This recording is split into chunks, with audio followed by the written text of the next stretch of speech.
ሰላም ቤተሰቦች እንግዲህ ዛሬ በሚገርም ርዕስ ነው የተገናኘነው። 10 ህይወታችሁን ወደኋላ የጎተቱብን ነገሮች አብረን የምናያቸው ይሆናል ማለት ነው። ቪዲዮውን ላይክ አድርጋችሁ ጀምሩት። ወደ መጀመሪያው እንሂድ። ያለፈውን አለመልቀቅ ነው። ብዙዎቻችን የትናንትና እስረኛ ነን።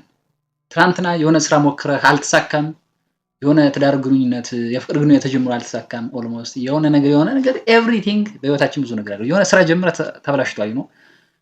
ያን የትናንትና ጠባሳ ለዛሬም መምጣት ነው። በጣም የሁላችን ችግር ማለት ነው።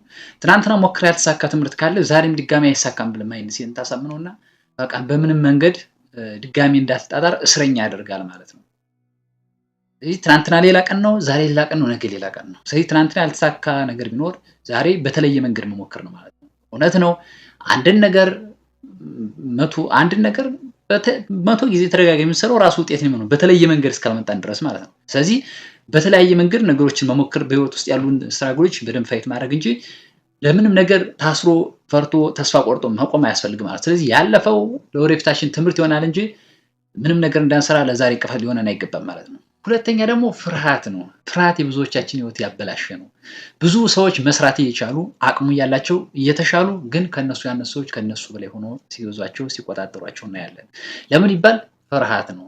የመተቸት ፍርሃት አለ ማለት ነው። ይሄን ነገር ወጥቼ ብናገር ሰዎች እንዲህ ብለው ቢተቹኝስ ይላል።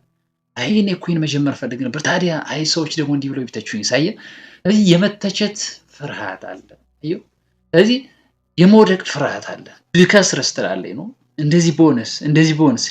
ስለዚህ የዚህ ሁሉ ፍርሃት በጣም የሁሉ ነገር። ስለዚህ በህይወት ስኬታማ መሆን፣ የተሻለ ህይወት መኖር፣ የተሻለ መንፈሳዊ ህይወት መኖር ስትፈልግ ምንድነው? የተሻለ እውቀት መያዝ ከፈልግ ፍርሃት የሚባለው ነገር ሰብረ መውጣት እንችላለን። እንዴት ልውጣ ካል ምንም አይነት ቴክኒክ ወይም ህግ ልሰጥ አልችልም። ግን በቃ የፈራውን ነገር በማድረግ ተደጋጋሚ ስታደርገው ነው በቃ ፍርሃት ልትለቀው የምችል። የፈራውን ነገር ከማድረግ የተሻለ ሌላ ምንም አይነት ፍርሃትን የመቋቋም መንገድ ልነግር አልችልም ማለት ነው። ስለዚህ ፍርሃታችን ገለን በፍርሃታችን ላይ የኛን ስኬትና የስኬት መሰረታችን መጣል አለብን። ወደ ቀጣይ እንለፍ። ይሄ በጣም ላይፍ ቼንጀር የሚባል ህግ ነው። መርዛማ ግንኙነት ማለት ነው። የብዙዎቻችን ህይወት ያሽቆለቆለ፣ ብዙዎች ከጥሩ መንገድ ወደ መጥፎ እንድንወጣ ያደረገን ማለት ነው። ለማንወጣበት ከባድ ከሆነ የችግር አዘቅት ውስጥ እንድንገባ ያደረገን መርዛማ ግንኙነት ነው። አስበዋል? እስኪ ከዛሬ በፊት አሁን ያሉ ጓደኞች ተመልከታችሁ። አንተን እስኪ አንድ እርምጃ ከፍ የሚያደርጋል ስራ እንድትሰራ የሚያበረታታ ሰው ነው። ጓደኛዎች አብረው የሚውሉት የምታያቸው ቪዲዮዎች ኢቭን ጓደኛ ስለ በአካል በፊዚካል አብረው የምትውላቸው የምትጫወቱ የምታወራቸው ምናምን ብቻ ላይሆን ይችላል። በዩቲዩብ የምታያቸው ቲክቶክ ላይ ፎሎ የምታደርጋቸው ሰዎች ሊሆኑ ይችላሉ። እና ምንድነው እነሱ እያስተማሩ ያለኝ ነው? እነሱ ምንድነው እየተማሩ ያለው? መርዛማ ግንኙነት አንተን ወደኋላ የሚጎትት ነው ወይ? ከትምህርት ወደኋላ እንድትል ወደ ጎን እንድትል የሚያደርጉ ናቸው ወይ? ከስራ ወደኋላ እንድትል ጠንክረህ እንዳሰራ የሚያደርጉ ናቸው ወይ? ወደ ሱስ ህይወት እንድትገባ የሚያደርጉ ናቸው ወይ? አንዳንዴ እኮ የሱስን ህይወት በቃ የተለየ ዓለም አስመስለው የሚናገሩ ሰዎች አሉ ነው። ከገባ በኋላ ግን መውጣት አቅቶ ደግሞ ትቸግራለህ። እዚህ መርዛማ ግንኙነቶች እነማን ናቸው የሚለውን በደንብ አጥና። መቋረጥ ያለበትን ቁረጥ፣ አስተካክል። መስተካከል የሚችለውን አስተካክል፣ የማይስተካከለውን ግን ቆርጠ ከህይወት አስወጣ። የራስን ህይወት መምራት ይሻላል። አንተ ደህና ስትሆን አንተ የተሻለ ስትሆን ነው ሌላውን ሰው ልትረዳ፣ ሌላውን ሰው ከችግር ልታወጣ የምትችለው ማለት ነው። አንተ ችግር ውስጥ ሆነህ ሌላ ሰው ከችግር ማውጣት የማይታሰብ ነገር ነው ማለት ነው። ስለዚህ ከችግሩ ራስን ለማውጣት መርዛማ ግንኙነቶችን ቆርጦ ከህይወት ማስወጣት ያስፈልጋል። ብዙዎቻችን በህይወታችን ስኬታማ እንዳንሆን ያደረገን መርዛማ ግንኙነት ማለት ነው። እኛን ወደኋላ የሚያደርጉን የሚጎትቱን ሰዎች ጋር እንቀመጣለን። እኛ ልንሰራ ስንደግም ስንታገል እነሱ እየጎተቱን ወደኋላ ሲጎትቱን ድካማችን መና ሲያስቀሩት ኖረዋል ማለት ነው። ወደ ቀጣይ እንለፍ። ለራስ ዝቅተኛ ግምት መስጠት ነው። ላው ሰልፍ ስቲም ይባላል። ስለዚህ ራስን በምን ደረጃ ታየዋለህ ማለት ነው። አንዳንዴ ትህትና የሚባል ነገር አለ፣ የበታችነት ስሜት የሚባል ነገር። ትህትና ማለት እየቻልህ እንደምችል እያወቅ ግን በቃ ሰው አንተን ዝቅ አድርጎ ሲመለከት ኢትዝ ኖርማል ብለህ መቀበል ነው። ራስን እኮ ዝቅ አድርገህ የወደኩኝ ምናምን ብለህ ተስፋ መቁረጥ ሲሆን አንታችን ምናምን ቢልህ እውነት ነው ምናምን ብለህ የልብና ተጠቋለኝ ነው።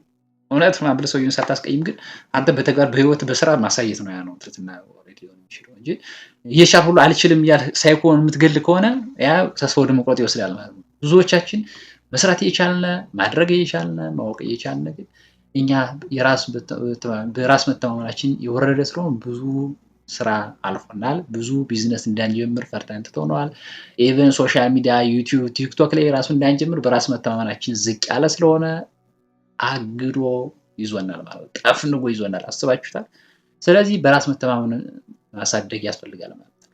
የተሻሉ ሰዎች ጋር አብሮ መዋል፣ እኔ የተሻልኩ ነኝ ብሎ ራስን ማሰብ ያስፈልጋል ማለት ነው እንጂ ለአንድ የወደቅኩ ነኝ ብሎ ማሰብ አያስፈልግም ማለት ነው። አንዳንዴ አስባችሁ ታውቁም? በስራ ቦታችሁ እናንተ የሆነ የእድገት ወይም የስራ እድል እድገት መጥቶላችሁ ምናምን አይ እኛ አንችልም አልችልም ምናምን ብላችሁ ትታችሁ ግን ከእናንተ ያነሰ ሰው ማለትም የእናንተን ያለ እውቀቱ ያው ልምዱ የሌለው ሰው ከእናንተ ቦታ ሆኖ ሲሰራ አጋጥሟቸው አያውቁም? እንደዚህ አይነት ብዙ ሰው ነው የሚያጋጥም፣ ብዙ ሰው ህይወት ላይ የሚያጋጥም ነገር ነው። ስለዚህ ለራሳችሁ ዝቅተኛ ግምት ከመስጠት ተቆጠቡ ማለት ነው። እኔ አልችልም፣ እኔ እንደዚህ ነኝ ከማለትም አይ በዚህ መንገድ ነው ትክክለኛው መንገድ አላገኘሁትም እንደዚህ በሚሉ ሀሳቦች መተካት ያስፈልጋል ማለት ነው። ይህን ነገር ያልሞከሩት ያው በዚህ መንገድ ስለሆነ ቀጣይ ደግሞ በሌላ መንገድ ሞክረው ያሳካዋል። ሁሌም ቢሆን እንደዚህ አይነት ፖዚቲቭ ኢነርጂ የሚሰጡ ቃላትን መነጋገር ያስፈልጋል። ወደ ቀጣይ እንላለን። ፕሮካስቲኔሽን ይባላል። አሁን እንግዲህ ፕሮካስቲኔሽን ይባላል። ይሄ የብዙ አጠቃላይ የብዙ ሰዎች ፕሮብሌም ነው። በቃላት ሊገለጽ የማይችል ማለት ነው። ኤቭሪቲንግ ለዓላማችን ለየትኛውም ችግር ለየትኛውም ስኬት አልባ መሆን ትልቁ መሰረቱ ትሉ ይሄ ፕሮካስቲኔሽን ነው፣ ወይም ደግሞ ማዘግየት ማራዘም ማለት ነው። ዛሬ ልትሰራ የነበረውን ስራ መች ትለዋለህ? ዛሬ እቺ ምክንያት ስላለችብኝ ነገ ልስራት ትላለህ። ነገ መስራት ያለብኝ ደግሞ አይ እቺን መስራት ስላለብኝ ነገ። አየው። ስለዚህ ዛሬን ባሳለፈው ቁጥር ነገ ይመጣል። ነገ ደግሞ ኦልሞስት ደግሞ ነገም ደግሞ የራሱ ነገ አለው ነው። ስታራዝመው ግን ሳይታወቅ ብዙ አመታት አልፈዋል። እስኪ ያጋጥመው ያውቅም? አንድ ስራ መስራት አለብኝ እያልህ ግን እያሰብሁ ሁሌ እሰራለሁ እያልህ እያወራ ግን ስትይው 2 5 3 አመት አልፏል። በአንተ ሰዓት የጀመሩ ልጆች እነሱ ስኬታማ ሆነው ታያቸዋለህ። አንተ ግን ጀምረህ አልቻልክም እስከሆነ ማዘግየት በጣም ህይወትን ይጎዳል። ብዙ መጀመር ያለብን ስራዎች ባለመስራት ትጎዳለህ። በህይወት ውስጥ ቅድሚያ የምትሰጣቸው ሰዎች መስጠት ያለብህ ስላዘገየው ግን ትጎዳለህ ማለት ነው። አንድ ታሪክ ታውቃላችሁ? ሰውዬው አበባና ምን ይባላል መሰላችሁ? አንድ ተረት እስኪ ላወራችሁ። አበባና ደመና ጓደኛ ይሆናሉ። ከዛ ደመና እንደምታውቁ ዝናብ ያዘንባል። አበባው አንድ ቀን እስኪ እባክህ ዝናብ አዝንብልኝ እኔ በውሃ እጥረት የተቸገርኩ ነው ብላ ትጠይቀዋለች። ደመናው እስኪ አሁን ስለምቸኩል ሌላ ቀን እመጣለሁ ብሎ ሌላ ቦታዎችን ሩቅ ያሉትን ሲያጠጣ ቆይቶ ተመለሰ። ኧረ እባክህ ተው አለችው። በነገታው ደግሞ ድጋሚ አይ አሁን እኮ በጣም ሩቅ ሰፈሮች ስለማጠጣ ነው ተመልሼ መጥቼ በደንብ አድርጌ አጠጣሻለሁ። ከዛ አሁን ደግሞ በቀጣዩ 3ኛው ቀን ጠየቀችው። እሱም እንደዚሁ ምክንያት እየሰጣት ለሌላ ቀን አዘገየው። መጨረሻ ላይ ሲመጣ ግን የለችም፣ እሷ ደርቃለች። ከዛ ደነገጠ፣ አዘነ። ሙሉ ትልቅ ባህር እስኪሆን ድረስ አዘነበ። ትልቅ ባህር ሆነ። ኦልሬዲ አቻ አበባ ግን ደርቃ ነበረ። እኔ እያወራሁ ያለሁት እንግዲህ ስለ አበባ እንዳልሆነ ታውቃላችሁ። እና በህይወታችን ውስጥ ብዙ መዘግየት ያልነበረባቸውን ነገሮች በማዘግየታችን፣ መራዘም ያልነበረባቸውን ነገሮች በማራዘማችን ህይወታችን ተጎሳቁሏል። ብዙ ስኬት፣ ብዙ ችግር ውስጥ ገብተናል። ስለዚህ ያለፈው አልፏል። ከዛሬ ጀምሮ ግን ዛሬ መሰራት ያለብን ለዛሬ፣ ነገ መሰራት ከነገ ወዲያ መሰራት የሚባል ነገር የለም። ነገ የሚባል ሲጀምር በህይወታችን ሊኖር አያስፈልግም ማለት ነው። ነገ እንደ ሰው እናቅዳለን። ያቀድነውን ነገር ግን ዛሬ መስራት ያለብን ስራውን ዛሬ መስራት አለብን። ለቅድ ነገም 10 ዓመት ነው ዓመት ታቀድ ትችላለህ። ስራ ግን ሁሌም ቢሆን የዛሬን ማሰብ ያስፈልጋል ማለት ነው። ኢቭን ዛሬ መስራት ያለብን ዛሬ ነው። ዛሬ መስራት ያለብን ለነገ ምናምን ለማስተላለፍ በምንም አይነት ሁኔታ ተመራጭ ሊሆን አይችልም ማለት ነው። ወደ ቀጣይ እንሂድ። ይህም እንግዲህ የብዙዎቻችንን ህይወት ያመሰቃቀለ ማለት ነው። ብዙዎችን እንግዲህ ሳይታወቃቸው እንግዲህ ወደ አረንቋ የከተተም ነገር ነው። ኔጌቲቭ ቲንኪንግ ነው ኤንድ ኮምፕሌኒንግ ይባላል። ኔጌቲቭ የሆነ አስተሳሰብ እና ደግሞ ሁሌም ቅሬታ ማቅረብ፣ ሁሌም ቅር መሰኘት ነው። አሁን ቅር መሰኘት እንደዚህ ማማረርና ታውቃላችሁ፣ የሚያማረር ሰው በዚህ ሲሳካለት ታውቃላችሁ። ሁሌም ቢሆን ብዙ ጊዜ የምናማረር ኔጌቲቭ የምናማረር ከሆነ መፍትሄ እንዳይታየን ያደርገናል። አስባችሁታል? ዛሬ እኮ መኪና ምናምን ሰልፍ እኮ መከራ ምናምን ለምናምን ታማረር ከሆነ በቃ የምታየው መኪናውን ሰልፍ ብቻ ነው። በዛ ውስጥ ያለ ጥሩ ነገር ሊኖር ይችላል ብለህ መገመት አትችልም። አየው። ከዛ ብልጥ ሰው ምን ሊያደርግ ይችላል? ወደ ተግባር ይገባል። ገብቷል? አሁን ለምሳሌ መኪና ምናምን የለም ካለ ለምሳሌ 12 ሰዓት ከሆነ ትራንስፖርት ያለ 11 ሰዓት ተኩል ተነስቶ በእግሩ ሊሄድ ይችላል። ገብቷል? ወይም ደግሞ መኪና ውስጥ ብሎ ደግሞ መጻሕፍት ሊያነብ ይችላል፣ ወይ አንዳንድ ስራዎች ሊሰራ ይችላል። ገብቷችኋል? ወደ መፍትሄ አይምሮን ያዞራል። የሚያማርር ሰው ነው ግን ኤቭሪቲንግ በህይወት ውስጥ ያለው ነገር ሲያማር ችግሩ አይኑና አስተሳሰቡ ከችግሩ ላይ መነቀል አይችልም። ስለዚህ በቃ ህይወቱ እድሜ ልክ ውስጥ ህይወት በቃ መነሳት መውደቅ ነው። ሁሌ የሚያማራል በቃ there is no news አዲስ ዜና የለም ነው ሁሌም በቃ። እና የችግር እንዳንሆን ሁሌም ከማማራር ወጠን ፖዚቲቭ ነገር ማየት መቻል አለብን ማለት ነው። በምንም አይነት መንገድ በተቻለ በህይወታችን ቅሬታ ላለማቅረብ መወሰናል። ሁሉም ችግር ከተፈጠረ እንኳን እኔ ነኝ ማለት ነው። ለሁሉም ችግር እኔ ነኝ ብለህ እንዴት ላስተካክለው ወደሚል መቀየር መቻል አለብን። አዎ እንግዲህ ይሄ በተለይ በዘመናችን እንግዲህ ድሮም የነበረ ነው። በዘመናችን ደግሞ ስፔሻሊ ሶሻል ሚዲያውን ተከትሎ በጣም የብዙዎችን ህይወት እያበላሸ ያለ ይሄ ራስን ከሰዎች ጋር ማወዳደር ነው። እንግዲህ ታውቃላችሁ ብዙዎች ህይወታችሁ የተበላሸ ነው በዚህ ሶሻል ሚዲያ። ለምን ሲባል እንግዲህ ራስን ከሰው ጋር ማወዳደር ነው። አይ እኔ እኮ በዚህ ዓመት 1 ሚሊዮን ፎሎወር ማግኘት እፈልጋለሁ። ቲክቶክ የጀመረ ሰውዬ ኢቨን በዛው ዓመት 1 ሚሊዮን 1.5 ሚሊዮን ገብቶ ራሱ ጓደኛው 4 ሚሊዮን ጋር ቀሳይ ጉዳይ ነው። ግን የራስን ቁር ካሳክታል። ስለዚህ አሁን ኤቭሪቲንግ በህይወታችሁ ውስጥ ያለው ስቴት እኮ አሁን እንግዲህ የምትለብሱት አላጣችሁ፣ የምትበሉት አላጣችሁ ምናምን ኤቭሪቲንግ ግን በቃ ደስተኛ የላችሁ። ለምን ይመስላችኋል? ራሳችሁ ከሰው ጋር ስለምታወዳደሩ። በትምህርታችሁ ውጤታችሁ እኮ ከሰው ያነሰ እኮ አይደለም ነው። የእናንተ ጥሩ ውጤት እኮ ያላችሁ ግን የሆነ ሰው ስለበለጠ ራስን ከሰው ጋር ስለምታወዳደር ሳይኮ እየተነካ ሁሌም ደስተኛ እንዳትሆን ያደርጋል። ደስ ይል ነው ሊሆኑ ከዛ ጓደኛ ሲው ካንተ ከፍ ስላራ ሳይኮ ይጉዳል። ስለዚህ ሁሉ ነገር ቢሆን ከራሳችን ጋር ነው ውይይታችን መሆን መቻል ያለበት። ሁሌም ውድድር ካለ አንድ ተሸናፊ አንድ አሸናፊ ይኖራል። ስለዚህ በዛ ደግሞ ደስታ ሊገኝ አይችልም። በውድድር በክርክር የተገኘ ደስታ የለም። ስለዚህ ራሳችን ከሰው ጋር ከማወዳደር ነፃ ነው።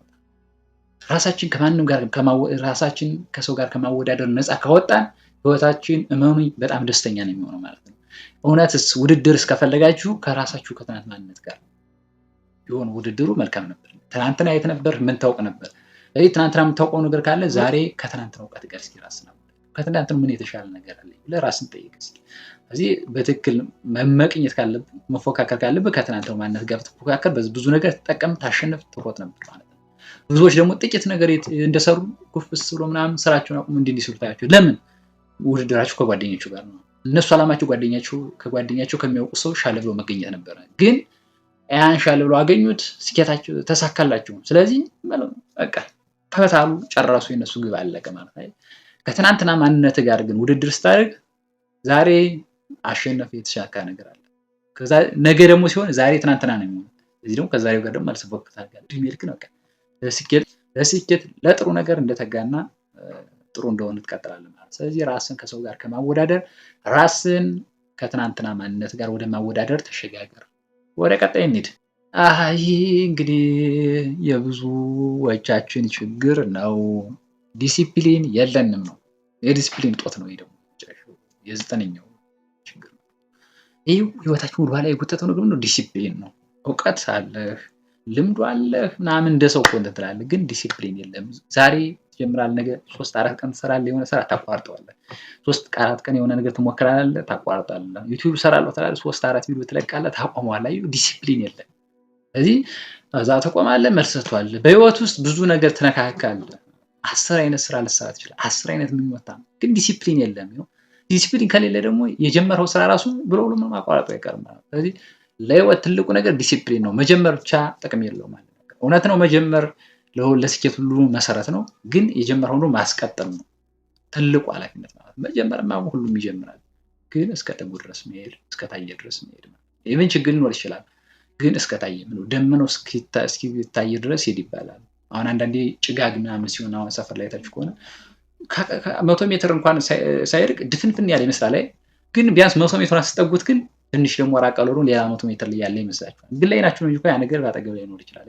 ከዛ 100 ሜትር ደግሞ አስጠጉ ሌላ 100 ሜትር ከፍ ይላል። አያችሁ ስትጠጉትና ስትሄዱት እንትን ይላል። ስለዚህ ከጀመራችሁ በኋላ ስታክ አድርጎ እዚሁ ላይ መቆም በጣም አስፈላጊ አይደለም። ስለዚህ ዲሲፕሊን ሊኖረን ግድ ነው። ይሄን በደንብ ማሰብ ያስፈልጋል።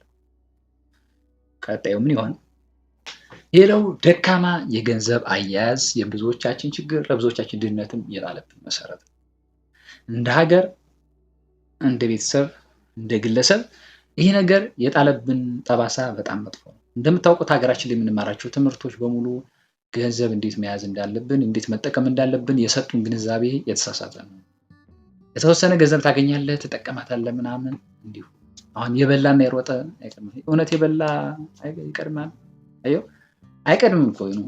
ስለበላ አይደለም ዋናው ትልቁ ነገር የሆነ ገንዘቡ ሌላ ገንዘብ ሲያመጣ እንዲህ ሲል ነው አንተ እድገት የሚኖር። ዛሬ ጥቂት ነገር አገኙ እሷን በላት፣ ነገ ጥቂት ነገር ታገኛለህ። አታድግም ማለት ነው። ለመለወጥ ማለት መቆጠብ አለብህ። ወይ ጥቂት ነገር ቆጠበ የሆነ ነገር መስራት አለ። ስለዚህ ቁጠባ ሲባል ደግሞ የትኛው ቁጠባ የሚለው ደግሞ ራስ ማስፈልግ መቆጠብ ባለብህ ሰዓት ትቆጥባለህ። መሸጥ ያለብህ ሰዓት ደግሞ ትሸጣለህ ነው። ቤት ሽጠህ ቢዝነስ መጀመር ያለብህ ሰዓት ነው። ለምሳሌ አንድ ቢዝነስ ጀምረኸው 10 ብር ወር 20 ብር የነበረ ቢዝነስ 25 ብር እንደሚያመጣ እርግጠኛ ከሆነ ስራው በደንብ ፍሎ እያደረገ ከሆነ ቤት ሽጠህ ብትገባበት እንደው አዋጭ ነው ለአንተ። ምክንያቱም ምንድነው ቢዝነሱ በደንብ ፍሎ እያደረገ ነው። ግን ዝም ብለህ ቀጥታ ቤት ሽጠህ ብትገባ ትከስራለህ። ስለዚህ ምንድነው አሁን የምታደርገው አንተ የት ጋር ነው ያለሁት የሚለውን የራስህን ታያለህ ማለት ነው ትልቁ ነገር። ስለዚህ መቆጠብ ሲኖርብህ ትቆጥባለህ። የሆነ ቃል ልትገዛ ትችላለህ። አሁን አንዳንድ ብልጥ ሰው ምን ያደርጋል መሰላችሁ? ኢትዮጵያ ውስጥ አሁን በጣም የገንዘብ አያያዝ በጣም ችግሩ ባንክ ቤት ያስቀምጠዋል። ከዛ 100,000 ብር አለ ለምሳሌ ባንክ ቤት አስቀምጠው በአመቱ ስንት ብር ነው የሚወልድ? 7,000 ብር ይወልድ። 7% ከሆነ ኦልሞስት 100,000 ብር 7,000 ብር ነው መሰለኝ። ኦኬ 107,000 ብር ይሆናል በአመቱ ነው 7,000 ብር ወለደ። 100,000 ብሩ ግን የ100,000 ብር አንድ ዕቃ ብትገዛ ግን በአመቱ በእርግጠኝነት 120,000 ብር ይሆናል። ምክንያቱም እቃው በራሱ ዋጋው ስለሚጨምር ማለት ነው። ስለዚህ አንተ ዕቃ ብትገዛ መልስ በዛን ሰዓት ትሸጠው የተሻለ አዋጣ ማለት ነው። ባንክ ማስቀመጥ ምን ያህል ቫልዩ እንደሌለው አስበዋል። ስለዚህ አጠቃቀሙ አይዋ ስለዚህ በደንብ ዳይናሚክ በደንብ መሆን ያስፈልጋል። ዋይዝሊ ማሰብ ያስፈልጋል እንጂ ኖርማሊ ቁጠባ ሲባል ራሱ የቁጠባ አይነቶች ራሱ ብዙ ናቸው። ኢትዮጵያ ውስጥ እንዲሁም አብዛኛውን በድህነት እንዲሆን የሚያደርገውን ነገር አንዱ ባንኩ ራሱ አብዛኛውን ድሃ ሆኖ እንዲኖር ህዝቡን አድርጎታል ብዬ አስባለሁ። አስባችሁታል? አሁን ውጭ ሀገር ላይ ምን የሚደረግ አንድ ትሬንድ አለ መሰላችሁ? አሁን አንድ ሰው ለምሳሌ የሚቆረጥበት እንትን አለ የግብር ምናምን የተባለ የሚቆረጠው ያን ራሱ አስይዞ ብድር እንዲወጣ ሁሉ የሚደረግበት መንገድ አለ ማለት ይባላል። በትክክል ኢትዮጵያ ውስጥ ነው ምን ያደርጋል? አስባችሁታል?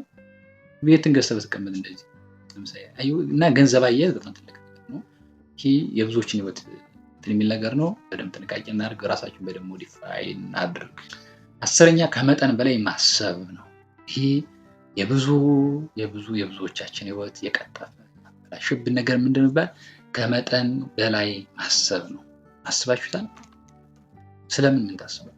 ኢማጂን አስቸጋሪ ብዙ የሚያስብ ሰው ብዙ የሚሰራ ይመስለዋል፣ ግን ምንም አያስብ።